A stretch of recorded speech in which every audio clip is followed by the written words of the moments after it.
Hey guys, it's Blair. I'm here to do a review. I know I haven't done one in a long time, but I thought that I would do one. Now, it is summer here, it is extremely hot, therefore you probably won't see very much of me in the next coming weeks, but I'm going to try and make a video every time I do, get a haul or go to the library or do a book review or anything like that, if I have any blog tours and things like that.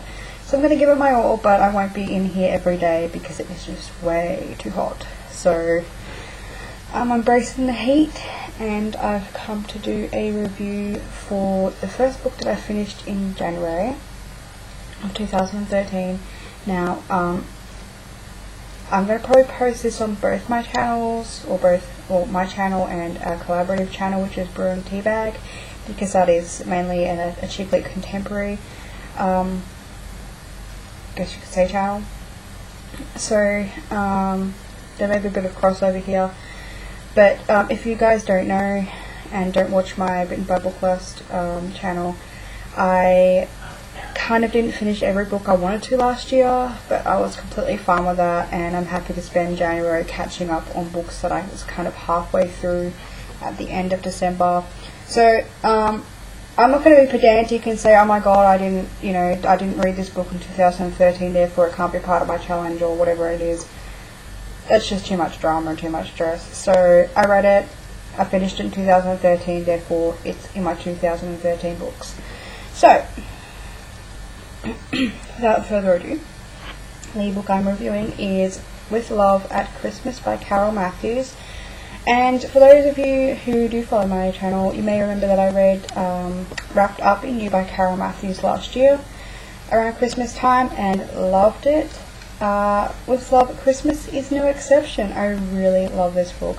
I'm going to give it a 4.5. Now, while chick lit can be predictable, we all understand that. I think that's something that you've kind of got to come into nowadays, that if you're going to read a book like this, it's not going to be 100% original or fresh.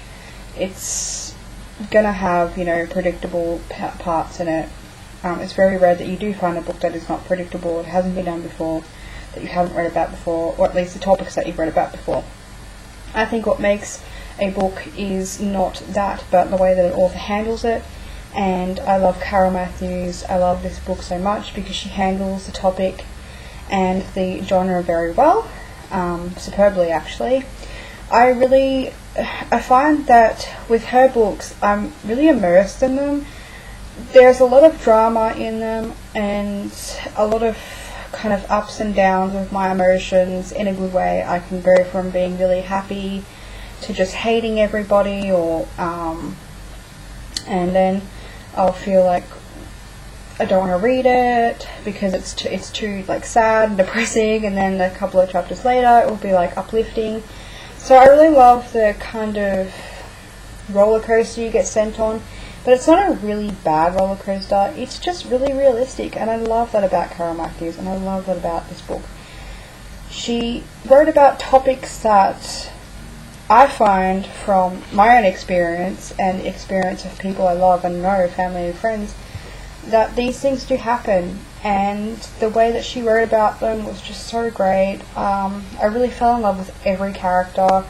Really, there's only one character which really didn't play much of an impact near the end, that I was like, well, I could probably kill her too, so it's okay. But I just really enjoyed this book. It was something that I definitely needed during Christmas time.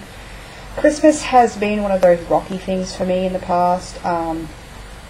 We used to really celebrate it quite well, I guess, and it turned into sort of like a family feud event and things like that, which sometimes it does. And so over the past couple of years, into my late teenagehood and adulthood, I guess you can say, kind of didn't really care too much about Christmas. It was just another day. But this year I really wanted to make an effort, and reading this book put me in such a great mood. It was just definitely something that I personally could read any time of the year. I loved it. Yes, it was about Christmas, but it wasn't just about Christmas. It was about life, things revolve around Christmas, family, drama, the love of Christmas as well, and what it means to individuals and as a family. I really think that she tied those two in really well, and what it does mean to be a modern family.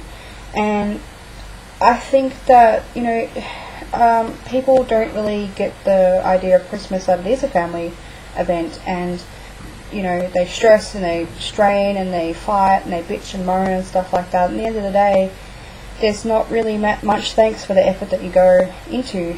But I really think that she showed what Christmas can be like realistically, but it also had sort of like a magical realism to it as well, like a kind of just this really feel-good feeling that it was just magical, I guess, and it was perfect. It was really perfect, guys. I'm just amazed. I still love Carol Matthews. I can't say that enough. I mean, I've only read another one of the books, but I can certainly see myself reading more. I do believe, I'm not 100% correct about the title, so I won't give you that details, but this, I think, is a sequel or maybe another book. She wrote another book about a couple of years ago about the same characters, and I haven't read that yet, but I'm pretty sure that you can read this as a standalone, because I did and I was okay with it. So the one before it was 2 years before this. So it's actually interesting that she kind of takes characters from other novels and uses them in seasonal novels as well, which I think is really cool. At least this one alone. Perspectives. I really enjoy the husband and wife alternating perspectives. Alternating, is it? It goes between Juliet and Rick. Sometimes Juliet has a couple of chapters and then Rick has one, and sometimes it alternates between both. But I really like seeing the different aspects of the male and female and the dynamics of their relationship and what they both thought of each other and what they both thought of their family and their situations and their secrets. I think it really added some flavour to the novel as well, and it kind of gave me a perspective of what men perceive Christmas as, not generalising or anything like that, but you know, instead of just from the woman's perspective, it was really nice to see Christmas from a man's perspective and how he feels about his wife and how he feels about the season and how he feels about his family and work and things like that. So it was really, really good. I really enjoyed that part of the novel. But yeah, I think it's a perfect Christmas book. I think it's a perfect book in general. I can certainly, like I said, I could read this any time of the year. So I'm not going to repeat myself anymore, guys. Definitely pick it up. Worth it. I think it's relatively cheap as well. I remember paying like $8 or something for it, and I'm not quite sure, but Book Depository, when I bought it, had Wrapped Up in You, and I'm pretty sure it was this size, for like $5 or $6 or something like that. So I wish I could have bought all my friends a copy of that, but I didn't have quite enough money. But I did buy some friends a copy of Wrapped Up in You, so if you do get it in the mail, then you will know that it is from me. So, and I would love to send this book out to everyone as well, so it's definitely one of my keepers, definitely one I will read again. And it's made me fall in love with Christmas books, which is kind of a bad thing because it's January and all I want to do is read Christmas books, and I know I have so many other books to read, but who cares? So I hope you enjoyed this review, and I'm a little bit rusty, but let's hope we can get back on the bandwagon with that, I guess. And yeah, so thank you for watching. I am so excited for 2013. Glad to kick the year off with this review, and I shall talk to you later. Bye.